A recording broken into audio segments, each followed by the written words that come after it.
should Dak feel about what Jerry said there? Skip, it should bother him. The man sitting next to you, Skip, said, I overpaid for you. He's basically saying it bothers Jerry that he had to bite the bullet on this one and give the man $40 million. Now, mind you, Skip, Jerry Jones, I think, is worth $8.5 billion. But the fact that he wanted to pay Dak somewhere between $32 and $35 million and ended up having to go to $40 million, it bothers him. He said it. Skip, how many interviews? You covered the Cowboys for how long? 10 years, 15 years? You covered them for 15 years as columnist. 15. How many times when they did a contract, he always has the press conference, did Jerry Jones mention overpaying? He's never mentioned this. He did it with Zeke. He didn't mention overpaying. He did it with Amari. He didn't mention overpaying. He did it with D-Law. He didn't mention overpaying. This is the first time that I can recall that he signed a player and he mentioned overpaid. I'll give you that. So he's sitting next to the man.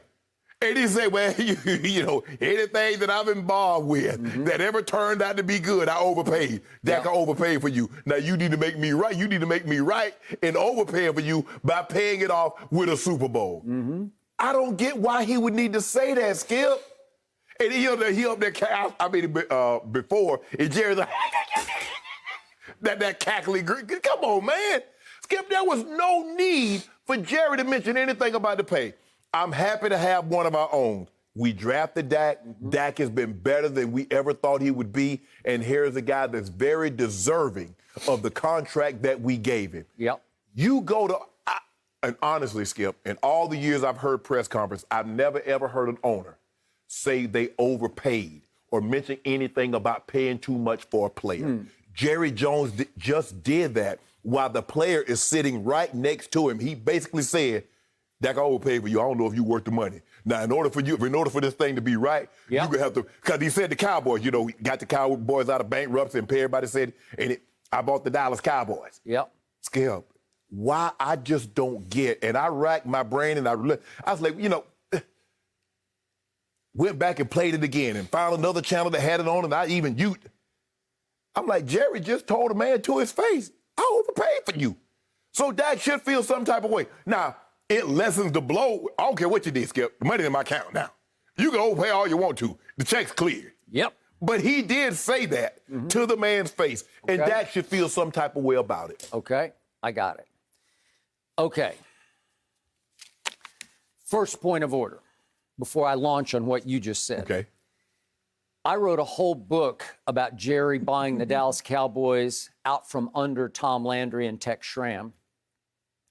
And I think Jerry is revising history about how he overpaid for the Dallas Cowboys, just for the record. And he has used this before.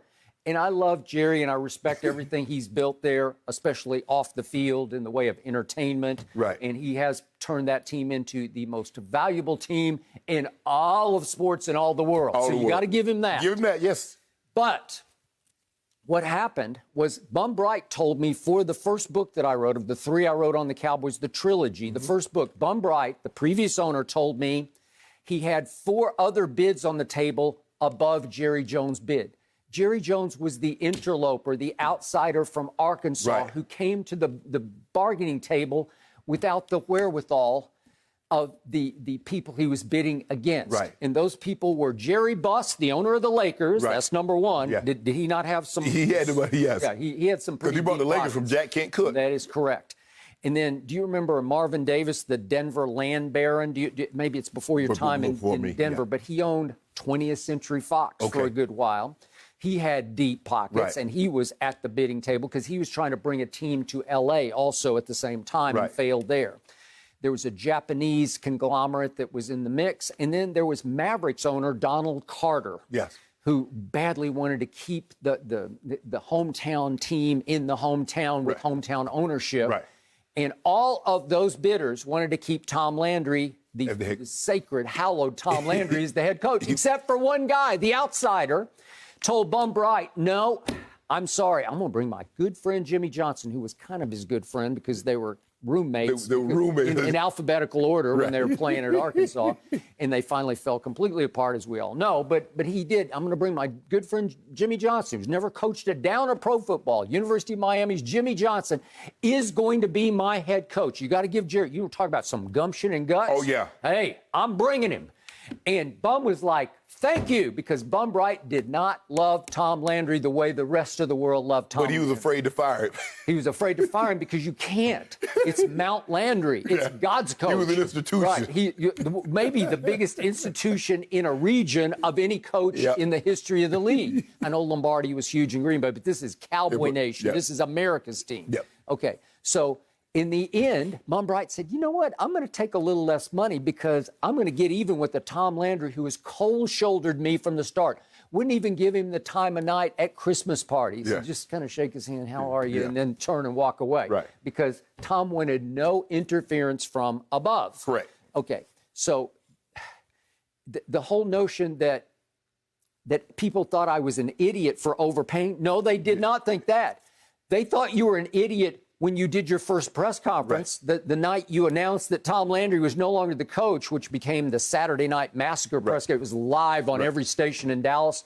And all he was acting like it was Christmas morning because he had bought the Dallas Cowboys while Cowboy Nation was in mourning because he had just fired Tom Landry. Skip, if I'm reading the tea leaves correctly, you're saying based on Jerry's finances, he overpaid. But he didn't overpay in value because there are other teams that had the money. But based on his finances, yes, you overpaid. Yes. Because he was strapped. Yes, man. Okay. He was not worthy of being at this bargaining table. Okay. But he pulled it off, and he's right. Yeah, I got screwed. I got the Dallas Cowboys. Well, it was a sensational move. It changed life for Jerry Jones and his family. You want to talk about generational wealth? Yes. My Lord, they're all. The Jones family will own this team till death do many of them part, right? And the question is, Skip, had he not bought the Cowboys and he's still worth $8.5 billion, would people know who Jerry Jones is? Heck no.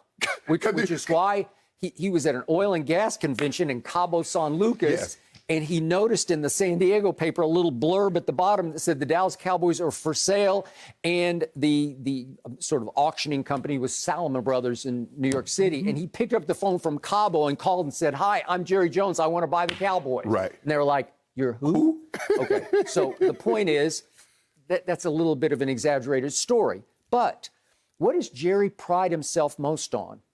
On negotiating. That he is the greatest negotiator in his mind that ever walked this planet Earth. Right. Well, he finally met his match at the table, and it was Todd France and Dak. Yeah. Because Todd had a client who did not, he had kept his arms linked from Jerry. So all of a sudden, that negotiation went from bad to worse. It got so bad, there was bad blood. Right. How long did it go? 2 years. 2 years. So it's the first time I believe Jerry ever thought in his mind that he got beat. His golden tail got kicked by Todd France. Yeah. So in the end, everybody was saying, starting with Shannon Sharpe on, what day was it, Tuesday?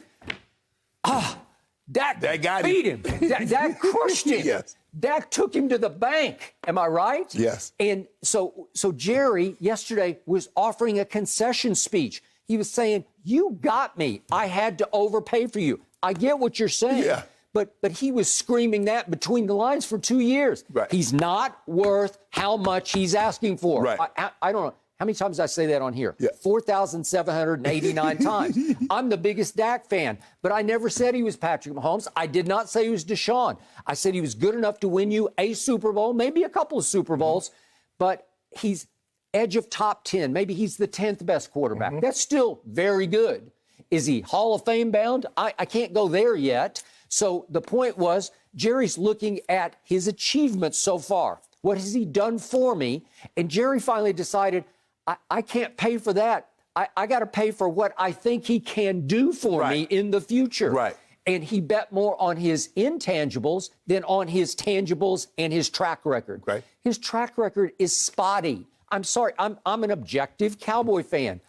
Well, you know that because you've given him too many Fs sitting right in that same seat. He earned them. I don't give my bad grade. Well, he earned too many Fs. I'll give you that. So just in the big picture, think about what we've seen. I thought Dak's rookie year was the greatest rookie year any quarterback has ever played. But he had Zeke come out of nowhere, just kaboom, he took the league over, right? Zeke did. I didn't know if he could do that. They had the best offensive line in pro football, right? Right. They had weapons. It fell perfectly into place, and then they got off to a terrible slow start in that playoff game, and Dak rallied them, and then Aaron Rodgers made the play at the end of the game to win the game, right? Yeah. Okay, what do you have to show for it? Nothing at the end of that year. 2017, what happened? Once Zeke got suspended, Dak was a disaster. You remember how bad it was. Jerry knows exactly how bad it was. 2018, what happened for the first 6-7 games? Dak was hit and miss at best. He was shaky at best until Jerry went and got him Amari. Remember?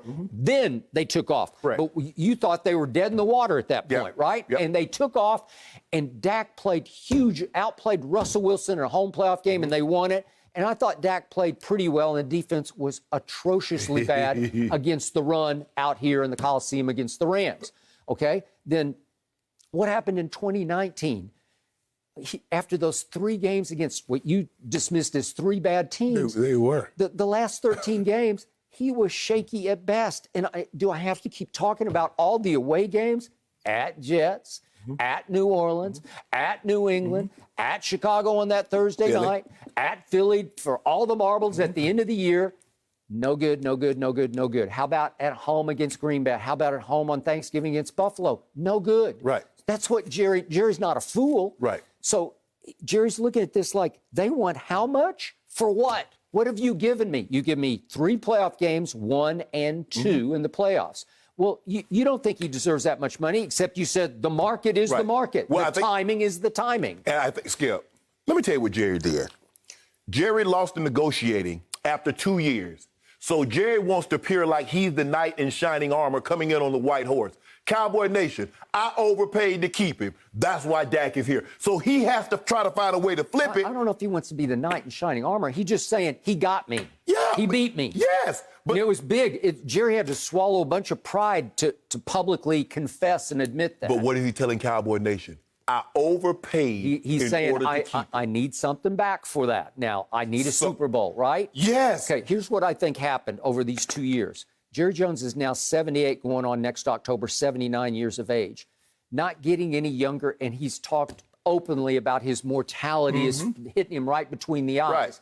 Well, I believe he kicked tires on, could we go get somebody else? Could we trade Dak for Russell Wilson? And what else would we have to give up? Could we trade Dak for Deshaun? What else would we have to give up? Well, the price on top of Dak was so extreme that Jerry's saying, I'm 78 years old. My defense is pathetic. How am I going to fix my defense if I go get Deshaun or Russ? I'm going to have nothing else to show, right? But if I can keep Dak with one low cap hit, $22.2 million going into next year, maybe I can kind of fix my defense to make it respectable enough. We could make a run, right? So that's what he's saying yesterday. But I think the blood is still a little bad. It's simmering under the surface between. I got you. I don't think they're close at all. It's not a hug and kiss situation, right? No, it's not. Thank you for watching. You can subscribe here to get the latest from the show, and be sure to check out more of the best clips from Undisputed, or go watch a few other segments from our other shows on FS1.